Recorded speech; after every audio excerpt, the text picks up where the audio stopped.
ನಮಸ್ಕಾರ ಸ್ನೇಹಿತರೆ. ಯಾರಿಗೂ ಅನುಮಾನ ಬಾರದ ಹಾಗೆ ಇಡೀ ದೇಶದ ಗಮನ ಬೇರೆಡೆ ಇರುವಾಗ ಭಾರತ ಸರ್ಕಾರ ಅತ್ಯಂತ ಸೈಲೆಂಟ್ ಆಗಿ ಆ ಒಂದು ರಹಸ್ಯ ಆಪರೇಷನ್ ಶುರು ಮಾಡಿಬಿಟ್ಟಿದೆಯಾ? ಯೂಟ್ಯೂಬ್ ಮತ್ತು ಸೋಷಿಯಲ್ ಮೀಡಿಯಾದಲ್ಲಿ ಸದ್ಯ ಭಾರಿ ಚರ್ಚೆ ಆಗ್ತಿರೋ ಈ ಸೀಕ್ರೆಟ್ NRC ಅಥವಾ SIR ಆಪರೇಷನ್ ನ ಅಸಲಿ ಕಥೆಯಾದ್ರೂ ಏನು? ಇದರಿಂದಾಗಿ ನೆರೆಯ ಬಾಂಗ್ಲಾದೇಶ ಮಾತ್ರವಲ್ಲ, ನಮ್ಮ ಕರ್ನಾಟಕದ ಕೆಲವು ಭಾಗಗಳಲ್ಲೂ ಈಗ ಅಕ್ರಮ ವಲಸಿಗರಿಗೆ ನಡುಕ ಶುರುವಾಗಿರೋದು ಯಾಕೆ ಗೊತ್ತಾ? ಈ ಮಾಹಿತಿ ತಿಳಿಯೋ ಮುಂಚೆ ನಮ್ಮ ಚಾನೆಲ್ಗೆ ಸಬ್ಸ್ಕ್ರೈಬ್ ಮಾಡಿಲ್ಲ ಅಂದ್ರೆ ದಯವಿಟ್ಟು ಸಬ್ಸ್ಕ್ರೈಬ್ ಮಾಡಿ. ಸ್ನೇಹಿತರೆ, ಭಾರತದ ಗಡಿ ಭಾಗಗಳಲ್ಲಿ ಈಗ ಯಾರಿಗೂ ತಿಳಿಯದಂತೆ ಒಂದು ರಹಸ್ಯ ಕಾರ್ಯಾಚರಣೆ ಶುರುವಾಗಿದೆ. ಇಡೀ ದೇಶದ ಗಮನ ಬೇರೆಡೆ ಇರುವಾಗ ಕೇಂದ್ರ ಸರ್ಕಾರ ಅತ್ಯಂತ ಸೈಲೆಂಟ್ ಆಗಿ ಒಂದು ದೊಡ್ಡ ನಿರ್ಧಾರವನ್ನು ಜಾರಿಗೆ ತಂದಿದೆ. ಮೇಲ್ನೋಟಕ್ಕೆ ಇದು ಕೇವಲ ಮತದಾರರ ಪಟ್ಟಿಯ ಪರಿಷ್ಕರಣೆಯಂತೆ ಕಂಡರೂ ಇದರ ಅಸಲಿ ಉದ್ದೇಶವೇ ಬೇರೆ ಇದೆ. ರಾಜಕೀಯ ವಿಶ್ಲೇಷಕರು ಮತ್ತು ಅಂತಾರಾಷ್ಟ್ರೀಯ ಮಾಧ್ಯಮಗಳು ಇದನ್ನು ಸೀಕ್ರೆಟ್ NRC ಎಂದು ಕರೆಯುತ್ತಿವೆ. ಈ ಇಡೀ ಆಪರೇಷನ್ಗೆ ಇಟ್ಟಿರುವ ಅಧಿಕೃತ ಹೆಸರು SIR, ಅಂದರೆ ಸ್ಪೆಷಲ್ ಇಂಟೆನ್ಸಿವ್ ರಿವಿಷನ್. ಈ ಕಾರ್ಯಾಚರಣೆ ಮುಖ್ಯ ಗುರಿ ಭಾರತದೊಳಗೆ ಕಾನೂನು ಬಾಹಿರವಾಗಿ ನುಸುಳಿರುವ ಅಕ್ರಮ ವಲಸಿಗರನ್ನು ಪತ್ತೆ ಹಚ್ಚುವುದು. ಮುಖ್ಯವಾಗಿ ಪಶ್ಚಿಮ ಬಂಗಾಳ, ಬಿಹಾರ ಮತ್ತು ಈಶಾನ್ಯ ರಾಜ್ಯಗಳ ಗಡಿ ಜಿಲ್ಲೆಗಳಲ್ಲಿ ಈ ಪ್ರಕ್ರಿಯೆ ತೀವ್ರಗೊಂಡಿದೆ. ಕಳೆದ ಕೆಲವು ವರ್ಷಗಳಿಂದ ಭಾರತದಲ್ಲಿ NRC ಜಾರಿ ಮಾಡಬೇಕು ಎನ್ನುವ ದೊಡ್ಡ ಚರ್ಚೆ ನಡೆಯುತ್ತಲೇ ಇತ್ತು. ಆದರೆ ದೊಡ್ಡ ಮಟ್ಟದ ಪ್ರತಿಭಟನೆಗಳು ಮತ್ತು ರಾಜಕೀಯ ವಿರೋಧದ ಕಾರಣದಿಂದ ಅದು ಬಹಿರಂಗವಾಗಿ ಜಾರಿಯಾಗಿರಲಿಲ್ಲ. ಈಗ ಸರ್ಕಾರ ಯಾವುದೇ ಗದ್ದಲವಿಲ್ಲದೆ ಕಾನೂನಿನ ಚೌಕಟ್ಟಿನಲ್ಲೇ ಈ ಕೆಲಸವನ್ನು ಮುಗಿಸಲು ಪ್ಲಾನ್ ಮಾಡಿದೆ. ಈ ಆಪರೇಷನ್ SIR ಅಡಿಯಲ್ಲಿ ಪ್ರತಿಯೊಬ್ಬ ಅನುಮಾನಾಸ್ಪದ ವ್ಯಕ್ತಿಯ ದಾಖಲೆಗಳನ್ನು ಮರುಪರಿಶೀಲನೆ ಮಾಡಲಾಗುತ್ತಿದೆ. ಗಡಿ ಭಾಗದ ಹಳ್ಳಿಗಳಲ್ಲಿ ರಾತ್ರಿ ಬೆಳಗಾಗುವುದರೊಳಗೆ ವಿಶೇಷ ಅಧಿಕಾರಿಗಳ ತಂಡಗಳು ಮೊಕ್ಕಾಂ ಓಡುತ್ತಿವೆ. ಮತದಾರರ ಗುರುತಿನ ಚೀಟಿ ಹೊಂದಿರುವ ಪ್ರತಿಯೊಬ್ಬರೂ ತಮ್ಮ ಪೌರತ್ವವನ್ನು ಸಾಬೀತುಪಡಿಸುವ ಅಸಲಿ ದಾಖಲೆಗಳನ್ನು ತೋರಿಸಬೇಕಾಗಿದೆ. ಕೇವಲ ವೋಟರ್ ID ಅಥವಾ ಆಧಾರ್ ಕಾರ್ಡ್ ಇದ್ದ ತಕ್ಷಣ ಅವರು ಭಾರತದ ನಾಗರಿಕರು ಎಂದು ಒಪ್ಪಿಕೊಳ್ಳಲಾಗುತ್ತಿಲ್ಲ. ಏಕೆಂದರೆ ಇತ್ತೀಚಿನ ದಿನಗಳಲ್ಲಿ ನಕಲಿ ದಾಖಲೆಗಳನ್ನು ಸೃಷ್ಟಿಸುವ ದೊಡ್ಡ ಜಾಲವೇ ದೇಶದಲ್ಲಿ ಸಕ್ರಿಯವಾಗಿದೆ. ಕೇವಲ ಕೆಲವು ಸಾವಿರ ರೂಪಾಯಿಗಳನ್ನು ಪಡೆದು ಅಕ್ರಮ ವಲಸಿಗರಿಗೆ ಭಾರತದ ಐಡೆಂಟಿಟಿ ಕಾರ್ಡ್ಗಳನ್ನು ಮಾಡಿಸಿಕೊಡಲಾಗುತ್ತಿತ್ತು. ಈಗ ಅಂತಹ ಎಲ್ಲಾ ನಕಲಿ ಕಾರ್ಡ್ಗಳನ್ನು ಮತ್ತು ಅವುಗಳನ್ನು ಪಡೆದವರನ್ನು ಪತ್ತೆ ಹಚ್ಚಿ ಲಿಸ್ಟ್ ನಿಂದ ಡಿಲೀಟ್ ಮಾಡಲಾಗುತ್ತಿದೆ. ಈ ಒಂದು ಸೈಲೆಂಟ್ ಆಪರೇಷನ್ ನಿಂದಾಗಿ ನೆರೆಯ ದೇಶವಾದ ಬಾಂಗ್ಲಾದೇಶದಲ್ಲಿ ಈಗ ಭಾರಿ ನಡುಕ ಶುರುವಾಗಿದೆ. ಬಾಂಗ್ಲಾದೇಶದ ಗಡಿಗೆ ಹೊಂದಿಕೊಂಡಿರುವ ಪಶ್ಚಿಮ ಬಂಗಾಳ ಜಿಲ್ಲೆಗಳಲ್ಲಿ ಹಗಲು ರಾತ್ರಿ ಹದ್ದಿನ ಕಣ್ಣು ಇಡಲಾಗಿದೆ. ಅಲ್ಲಿನ ಸ್ಥಳೀಯ ಆಡಳಿತಗಳು ಮತ್ತು BSF ಜಂಟಿಯಾಗಿ ಈ ಕಾರ್ಯಾಚರಣೆಯಲ್ಲಿ ತೊಡಗಿವೆ. ಈ ರಹಸ್ಯ ಕಾರ್ಯಾಚರಣೆಗೆ ಪ್ರಮುಖ ಕಾರಣ ಪಶ್ಚಿಮ ಬಂಗಾಳದ ಇತ್ತೀಚಿನ ರಾಜಕೀಯ ಬೆಳವಣಿಗೆಗಳು ಮತ್ತು ಜಾಗತಿಕ ಒತ್ತಡ. ಗಡಿ ರಾಜ್ಯಗಳಲ್ಲಿ ಜನಸಂಖ್ಯಾ ಸ್ಫೋಟವಾಗುತ್ತಿರುವುದು ಮತ್ತು ಸ್ಥಳೀಯರ ಉದ್ಯೋಗಗಳು ಕೈತಪ್ಪುತ್ತಿರುವುದು ದೊಡ್ಡ ಸಮಸ್ಯೆಯಾಗಿದೆ. ಅಕ್ರಮವಾಗಿ ನುಸುಳಿರುವ ಲಕ್ಷಾಂತರ ಜನರು ಭಾರತದ ರೇಷನ್ ಮತ್ತು ಸೌಲಭ್ಯಗಳನ್ನು ಲೂಟಿ ಮಾಡುತ್ತಿದ್ದಾರೆ. ಇದು ಕೇವಲ ಆರ್ಥಿಕ ನಷ್ಟ ಮಾತ್ರವಲ್ಲ, ದೇಶದ ಆಂತರಿಕ ಭದ್ರತೆಗೂ ಬಹುದೊಡ್ಡ ಮುಳ್ಳಾಗಿದೆ. ಅದಕ್ಕಾಗಿಯೇ ಇಂಟೆಲಿಜೆನ್ಸ್ ಬ್ಯೂರೋ ನೀಡಿದ ರಹಸ್ಯ ವರದಿಯ ಆಧಾರದ ಮೇಲೆ ಈ ಕ್ರಮ ಕೈಗೊಳ್ಳಲಾಗಿದೆ. ಈ ಪ್ರಕ್ರಿಯೆಯಲ್ಲಿ ದೇಶದ ನಾಗರಿಕರಿಗೆ ಯಾವುದೇ ರೀತಿಯ ತೊಂದರೆಯನ್ನು ನೀಡಲಾಗುತ್ತಿಲ್ಲ. ಆದರೆ ಯಾರು ಸೂಕ್ತ ದಾಖಲೆಗಳನ್ನು ಒದಗಿಸಲು ವಿಫಲರಾಗುತ್ತಾರೋ ಅವರನ್ನು ಅಕ್ರಮ ವಲಸಿಗರು ಎಂದು ಗುರುತಿಸಲಾಗುತ್ತಿದೆ.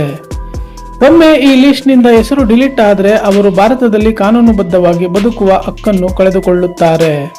ಅಂತಹವರನ್ನು ಗುರುತಿಸಿ ಗಡುಪಾರು ಮಾಡಲು ಸರ್ಕಾರ ಈಗಿನಿಂದಲೇ ಸಿದ್ಧತೆ ಮಾಡಿಕೊಳ್ಳುತ್ತಿದೆ.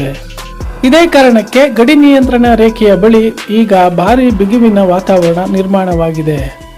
ಬಾಂಗ್ಲಾದೇಶ ಸರ್ಕಾರ ಕೂಡ ಈ ಬೆಳವಣಿಗೆಯನ್ನು ಅತ್ಯಂತ ಆತಂಕದಿಂದ ಗಮನಿಸುತ್ತಿದೆ. ಒಂದು ವೇಳೆ ಭಾರತ ಲಕ್ಷಾಂತರ ಜನರನ್ನು ವಾಪಸ್ ಕಳಿಸಿದರೆ ಬಾಂಗ್ಲಾದೇಶಕ್ಕೆ ಅದನ್ನು ನಿಭಾಯಿಸಲು ಸಾಧ್ಯವಿಲ್ಲ. ಈಗಾಗಲೇ ಆ ದೇಶ ಆರ್ಥಿಕ ಮತ್ತು ರಾಜಕೀಯ ಬಿಕ್ಕಟ್ಟಿನಿಂದ ತತ್ತರಿಸಿ ಹೋಗಿದೆ. ಇಂತಹ ಸಮಯದಲ್ಲಿ ಭಾರತದ ಈ SIR ಆಪರೇಷನ್ ಅವರಿಗೆ ಗಾಯದ ಮೇಲೆ ಉಪ್ಪು ಸುರಿದಂತಾಗುತ್ತದೆ. ಮಾಧ್ಯಮಗಳಲ್ಲಿ ಇದರ ಬಗ್ಗೆ ಅಷ್ಟಾಗಿ ದೊಡ್ಡ ಮಟ್ಟದ ಸುದ್ದಿಗಳು ಹೊರಬರುತ್ತಿಲ್ಲ.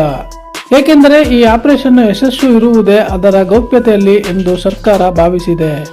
ಯಾವುದೇ ರಾಜಕೀಯ ಪಕ್ಷಗಳು ಇದನ್ನು ವಿರೋಧಿಸಿ ಕೋರ್ಟ್ಗೆ ಹೋಗದಂತೆ ಕಾನೂನುಬದ್ಧವಾಗಿ ಫಿಲ್ಟರೇಷನ್ ನಡೆಯುತ್ತಿದೆ. ಕೇವಲ ಚುನಾವಣಾ ಆಯೋಗದ ನಿಯಮಗಳನ್ನು ಬಳಸಿಕೊಂಡೇ ಈ ಇಡೀ ಪ್ರಕ್ರಿಯೆಯನ್ನು ನಡೆಸಲಾಗುತ್ತಿದೆ. ಇದು ಸರ್ಕಾರದ ಅತ್ಯಂತ ಚಾಣಾಕ್ಷ ನಡೆ ಎಂದು ಹಲವು ರಕ್ಷಣಾ ತಜ್ಞರು ಅಭಿಪ್ರಾಯಪಟ್ಟಿದ್ದಾರೆ. ಈ ಕಾರ್ಯಾಚರಣೆಯ ಪ್ರಭಾವ ಕೇವಲ ಗಡಿ ಭಾಗದ ರಾಜ್ಯಗಳಿಗೆ ಮಾತ್ರ ಸೀಮಿತವಾಗಿಲ್ಲ. ಇದರ ಬಿಸಿ ಈಗ ದಕ್ಷಿಣ ಭಾರತದ ರಾಜ್ಯಗಳಿಗೂ ತಟ್ಟಲು ಪ್ರಾರಂಭಿಸಿದೆ. ನಮ್ಮ ಕರ್ನಾಟಕದಲ್ಲೂ ಕೂಡ ಲಕ್ಷಾಂತರ ಅಕ್ರಮ ವಲಸಿಗರು ನೆಲೆಸಿದ್ದಾರೆ ಎಂಬ ಆರೋಪ ಮೊದಲಿನಿಂದಲೂ ಇದೆ.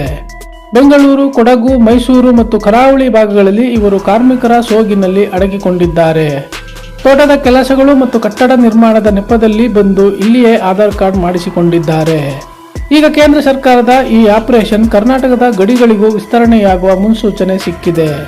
ಇಲ್ಲಿನ ಸ್ಥಳೀಯ ಪೊಲೀಸರು ಮತ್ತು ಗುಪ್ತಚರ ಇಲಾಖೆ ಈಗಾಗಲೇ ಅಲರ್ಟ್ ಆಗಿವೆ. ಸಂಶಯಾಸ್ಪದ ವ್ಯಕ್ತಿಗಳ ಹಿನ್ನೆಲೆ ಮತ್ತು ಅವರ ಹಳೆಯ ದಾಖಲೆಗಳನ್ನು ಪರಿಶೀಲಿಸುವಂತೆ ಸೂಚನೆ ನೀಡಲಾಗಿದೆ.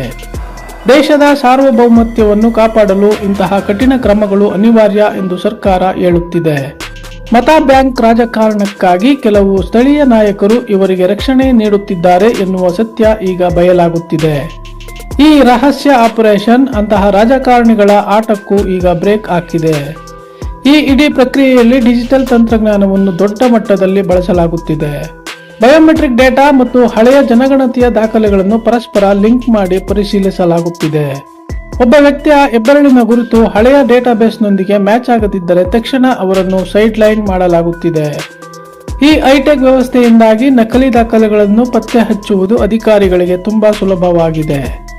ಅಧಿಕಾರಿಗಳು ಯಾವುದೇ ಪ್ರಭಾವ ಅಥವಾ ಒತ್ತಡಕ್ಕೆ ಮಣಿಯದೆ ತಮ್ಮ ಕೆಲಸವನ್ನು ಮಾಡುತ್ತಿದ್ದಾರೆ. ಇದುವರೆಗೂ ಲಕ್ಷಾಂತರ ನಕಲಿ ಮತದಾರರನ್ನು ಪಟ್ಟಿಯಿಂದ ತೆಗೆದುಹಾಕಲಾಗಿದೆ ಎಂದು ವರದಿಗಳು ಹೇಳುತ್ತಿವೆ. ಈ ಅಂಕಿಅಂಶಗಳನ್ನು ನೋಡಿದರೆ ದೇಶದೊಳಗೆ ನುಸುಳುವಿಕೆ ಎಷ್ಟು ಆಳವಾಗಿ ಬೇರೂರಿದೆ ಎಂಬುದು ಅರ್ಥವಾಗುತ್ತದೆ. ಗಡಿಯಲ್ಲಿ ಫೆನ್ಸಿಂಗ್ ಹಾಕಿದರೂ ಕೂಡ ಸುರಂಗಗಳು ಮತ್ತು ನದಿಗಳ ಮೂಲಕ ಇವರು ಭಾರತಕ್ಕೆ ಬರುತ್ತಿದ್ದರು. ಈಗ ಆ ಎಲ್ಲಾ ನುಸುಳುವಿಕೆಯ ದಾರಿಗಳನ್ನು ಸಂಪೂರ್ಣವಾಗಿ ಬಂದ್ ಮಾಡಲಾಗುತ್ತಿದೆ. ಗಡಿ ಭದ್ರತಾ ಪಡೆಯನ್ನು ಮತ್ತಷ್ಟು ಬಲಪಡಿಸಿ ಆಧುನಿಕ ತಂತ್ರಜ್ಞಾನದ ಡ್ರೋನ್ಗಳನ್ನು ಕಾವಲಿಗೆ ನಿಲ್ಲಿಸಲಾಗಿದೆ. ಈ ಒಂದು ಆಪರೇಷನ್ ಯಶಸ್ವಿಯಾದರೆ ಭಾರತದ ಆಂತರಿಕ ಭದ್ರತೆ ಮತ್ತೊಂದು ಹಂತಕ್ಕೆ ತಲುಪುತ್ತದೆ. ದೇಶದ ಸಂಪನ್ಮೂಲಗಳು ಕೇವಲ ದೇಶದ ನೈಜ ನಾಗರಿಕರಿಗೆ ಮಾತ್ರ ಸಿಗುವಂತಾಗುತ್ತದೆ. ಭಯೋತ್ಪಾದನೆ ಮತ್ತು ಕಳ್ಳಸಾಗಣಿಕೆಯಂತಹ ದೇಶದ್ರೋಹಿ ಚಟುವಟಿಕೆಗಳಿಗೆ ಇದು ದೊಡ್ಡ ಆಘಾತ ನೀಡುತ್ತದೆ. ಏಕೆಂದರೆ ಅಕ್ರಮ ವಲಸೆಯ ಮರೆಯಲ್ಲಿ ಹಲವು ದೇಶ ವಿರೋಧಿ ಶಕ್ತಿಗಳು ಭಾರತದೊಳಗೆ ಆಶ್ರಯ ಪಡೆದಿದ್ದವು. ಈಗ ಅವೆಲ್ಲವನ್ನು ಬೇರ ಸಮೇತ ಕಿತ್ತೆಸೆಯಲು ಕಾಲ ಸನ್ನಿಹಿತವಾಗಿದೆ. ಈ ವಿಷಯದ ಬಗ್ಗೆ ಅಂತಾರಾಷ್ಟ್ರೀಯ ಮಟ್ಟದಲ್ಲೂ ಈಗ ಚರ್ಚೆಗಳು ಆರಂಭವಾಗಿವೆ. ಮಾನವ ಹಕ್ಕುಗಳ ಸಂಘಟನೆಗಳು ಕೆಲವು ಆಕ್ಷೇಪಗಳನ್ನು ಎತ್ತಲು ಪ್ರಯತ್ನಿಸುತ್ತಿವೆ. ಆದರೆ ಭಾರತ ಸರ್ಕಾರ ಇದು ನಮ್ಮ ದೇಶದ ಆಂತರಿಕ ಭದ್ರತೆಯ ವಿಷಯ ಎಂದು ಸ್ಪಷ್ಟಪಡಿಸಿದೆ. ಯಾವುದೇ ಹೊರಗಿನ ಶಕ್ತಿಗಳು ಭಾರತದ ಕಾನೂನು ಪ್ರಕ್ರಿಯೆಯಲ್ಲಿ ಹಸ್ತಕ್ಷೇಪ ಮಾಡಲು ಅವಕಾಶವಿಲ್ಲ ಎಂದು ತಿಳಿಸಿದೆ. ದೇಶದ ಹಿತಾಸಕ್ತಿಯೇ ಎಲ್ಲಕ್ಕಿಂತ ಮಿಗಿಲು ಎನ್ನುವುದು ಈ ಆಪರೇಷನ್ ನಿರೂಪಿಸುತ್ತಿದೆ.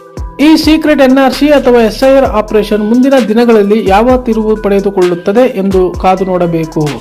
ಸರ್ಕಾರ ಈ ಪ್ರಕ್ರಿಯೆಯನ್ನು ದೇಶದಾದ್ಯಂತ ಸಂಪೂರ್ಣವಾಗಿ ಮುಗಿಸಲು ಒಂದು ನಿರ್ದಿಷ್ಟ ಗಡುವನ್ನು ಹಾಕಿಕೊಂಡಿದೆ. ಇದು ಕೇವಲ ಒಂದು ರಾಜ್ಯದ ಸಮಸ್ಯೆಯಲ್ಲ, ಇಡೀ ಭಾರತ ದೇಶದ ಭವಿಷ್ಯದ ಪ್ರಶ್ನೆಯಾಗಿದೆ. ಪ್ರತಿಯೊಬ್ಬ ಜವಾಬ್ದಾರಿಯುತ ನಾಗರಿಕನು ಈ ಭದ್ರತಾ ಕಾರ್ಯಕ್ರಮಗಳನ್ನು ಬೆಂಬಲಿಸಬೇಕಾಗಿದೆ. ನಿಮ್ಮ ಸುತ್ತಮುತ್ತ ಯಾರಾದರೂ ಸಂಶಯಾಸ್ಪದ ವ್ಯಕ್ತಿಗಳ ಕಂಡು ಬಂದರೆ ತಕ್ಷಣ ಅಧಿಕಾರಿಗಳಿಗೆ ಮಾಹಿತಿ ನೀಡುವುದು ಅಗತ್ಯವಾಗಿದೆ. ಈ ದೇಶ ನಮ್ಮದು, ಇದರ ರಕ್ಷಣೆ ಮಾಡುವುದು ನಮ್ಮೆಲ್ಲರ ಕರ್ತವ್ಯ. ಸರ್ಕಾರದ ಈ ಮಹತ್ವದ ಮತ್ತು ರಹಸ್ಯ ಆಪರೇಷನ್ ಬಗ್ಗೆ ನಿಮ್ಮ ವೈಯಕ್ತಿಕ ಅಭಿಪ್ರಾಯವೇನು? ಈ ರೀತಿಯ ಸೈಲೆಂಟ್ NRC ಇಡೀ ದೇಶಕ್ಕೆ ಜಾರಿಯಾಗಬೇಕಾ ಅಥವಾ ಬೇಡವಾ? ನಿಮ್ಮ ಅನಿಸಿಕೆಗಳನ್ನು ತಪ್ಪದೆ ಕಮೆಂಟ್ ಬಾಕ್ಸ್ನಲ್ಲಿ ನಮ್ಮೊಂದಿಗೆ ಹಂಚಿಕೊಳ್ಳಿ. ಸ್ನೇಹಿತರೆ, ಈ ಮಾಹಿತಿ ಇಷ್ಟವಾಗಿದ್ದರೆ ದಯವಿಟ್ಟು ಲೈಕ್ ಮಾಡಿ, ಶೇರ್ ಮಾಡಿ. ಮತ್ತೆ ಮುಂದಿನ ವಿಡಿಯೋದೊಂದಿಗೆ ಭೇಟಿಯಾಗುವ. ಧನ್ಯವಾದಗಳು.